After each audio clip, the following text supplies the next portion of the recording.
Di atas langit Timur Tengah, sebuah hitung-hitungan gila tengah berlangsung. Kita mungkin melihatnya sebagai hujan proyektil sporadis. Tapi bagi Iran, ini adalah matematika asimetris. Iran tidak sedang mengincar kemenangan militer telak dalam satu malam. Strategi mereka jauh lebih licin, yakni menguras napas lawan lewat biaya perang yang mahal. Dengan mengirimkan kawanan drone murah, Iran memaksa Amerika Serikat dan sekutunya menghamburkan rudal pencegat mahal seharga jutaan dolar. Saat persediaan amunisi pertahanan di negara-negara teluk sekutu Amerika mulai menyentuh titik kritis, Iran justru makin memperluas sasarannya. Kini bukan lagi pangkalan militer yang diserang, tapi juga pusat saraf ekonomi seperti kilang minyak raksasa sampai bandara internasional tersibuk di dunia. Seperti apa matematika perang asimetris Iran yang menguras Amerika Serikat dan sekutunya?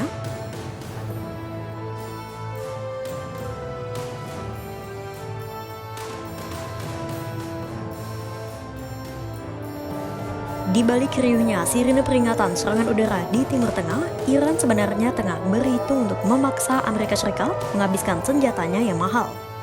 Bayangkan satu drone Shahid 136 buatan Iran itu harganya hanya sekitar 20.000 dolar atau sekitar 338 juta rupiah sesuai kurs Maret 2026.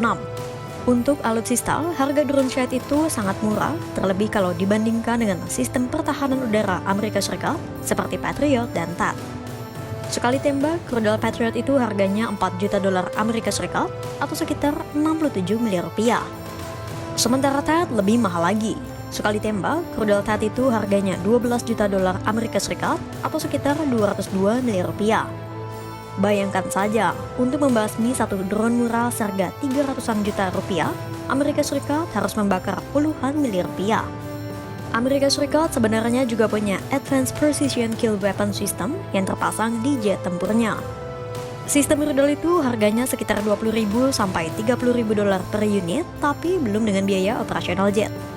Nah, disinilah inti perang asimetris Iran, di mana Teheran memaksa Amerika Serikat menggunakan senjata mahal untuk membasmi senjata murah tapi mematikan seperti drone Shahid.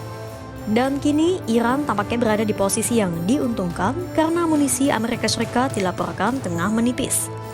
Bloomberg News menganalisis persediaan rudal Patriot milik Amerika Serikat di Qatar hanya bisa bertahan selama 4 hari. Sementara produsen rudal Patriot Lockheed Martin melaporkan pada tahun 2025 mereka hanya mampu memproduksi sekitar 600 unit saja. Situasi itu berbanding terbalik dengan Iran. Tidak ada yang tahu pasti berapa jumlah drone yang dimiliki Iran saat ini. Tapi kita bisa melihat perkiraannya dari jumlah drone Shahid yang diproduksi Rusia per bulannya. Juru bicara intelijen militer Ukraina, Andriy Yusov menyebut, dalam sebulan Rusia bisa memproduksi sekitar 2.700 drone Shahid atau disebut juga sebagai drone Geran 2. Drone Geran yang diproduksi Rusia itu memiliki prototipe sama seperti drone Shahid yang diproduksi Iran. Jadi, bisa saja saat ini Iran memiliki puluhan ribu drone Shahid yang siap untuk diluncurkan dalam salvo teksnya. Itu baru drone, belum rudalnya. Media internasional arus utama berulang kali melaporkan setelah perang 12 hari pada Juni 2025, Iran diperkirakan masih memiliki sekitar 2.000 rudal balistik. Iran bisa meluncurkan segerombol drone sebagai umpan untuk mengalihkan radar musuh dan meluncurkan rudalnya sebagai senjata pamungkas untuk pukulan mematikan. Itulah kenapa Kepala Keamanan Nasional Iran, Ali Larijani menyebut, Iran telah mempersiapkan diri untuk terlibat perang yang panjang tidak seperti Amerika Serikat.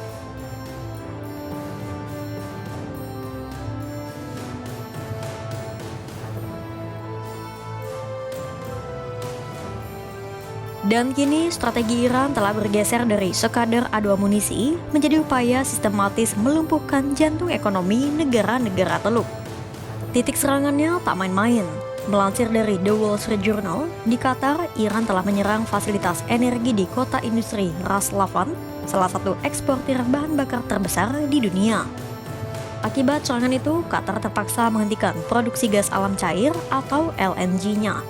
Iran juga menyerang Arab Saudi yang menyebabkan kebakaran di perusahaan minyak Saudi Aramco. Akibatnya, Arab Saudi terpaksa menghentikan operasi di kilang minyak Ras Tanura, salah satu fasilitas ekspor minyak lepas pantai terbesar. Di Selat Hormuz, Iran juga mulai melancarkan serangan ke kapal-kapal tanker minyak dan kapal kargo yang melintasi jalur itu. Akibatnya, slot yang menjadi tempat lalu lalang seperlima minyak dunia itu terpaksa berhenti. Tak hanya fasilitas energi, Iran pun turut menyerang bandara di Dubai, Abu Dhabi, Kuwait, dan Bahrain. Bandara-bandara internasional itu penting karena disitulah pusat kehidupan ekonomi negara-negara Teluk, mulai dari penghubung utama transportasi global sampai kargo global. Akibat serangan Iran itu, lebih dari 3.400 penerbangan di 7 bandara Timur Tengah dibatalkan pada Minggu 1 Maret 2026. Iran juga telah menghantam pusat data Amazon atau Amazon Web Service di Uni Emirat Arab.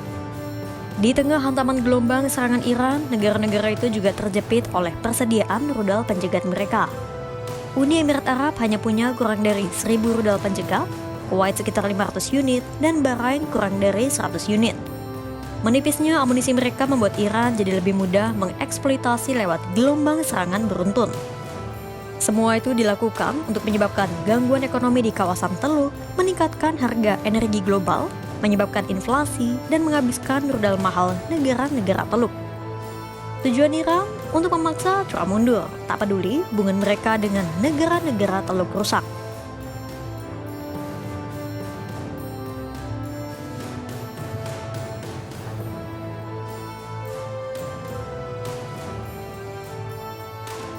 Tujuan Iran untuk menguras kantung Amerika Serikat tampaknya mulai membuahkan hasil. Melansir dari NDTV, dalam 24 jam pertama serangan terhadap Iran, Amerika Serikat sudah menghabiskan sekitar 779 juta dolar Amerika Serikat atau sekitar 13,1 triliun rupiah kurs Maret 2026. Sementara biaya operasi armada tempur kapal induk seperti USS Gerald Ford perharinya bisa memakan 6,5 juta dolar Amerika Serikat atau sekitar 110 miliar rupiah. Secara keseluruhan, untuk pengerahan militer saja seperti penempatan ulang pesawat, pengerahan kapal tempur, dan mobilisasi aset, Amerika Serikat sudah menghabiskan sekitar 630 juta dolar Amerika Serikat atau sekitar 10,6 triliun rupiah. Perhitungan itu diambil dari laporan Center for New American Security. Kalau perang terus berlarut-larut, Direktur Penworthen Budget Model Ken Smathers memperkirakan Amerika Serikat mungkin akan membakar biaya sekitar 201 miliar dolar atau sekitar 3,55 kuadriliun rupiah. Iran tidak sedang mengincar kemenangan militer telak dalam satu malam. Strategi mereka jauh lebih licin.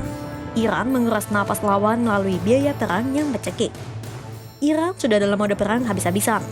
Dengan mengirimkan kawanan drone murah, Iran memaksa Amerika Serikat dan sekutunya menghamburkan rudal pencegat jutaan dolar.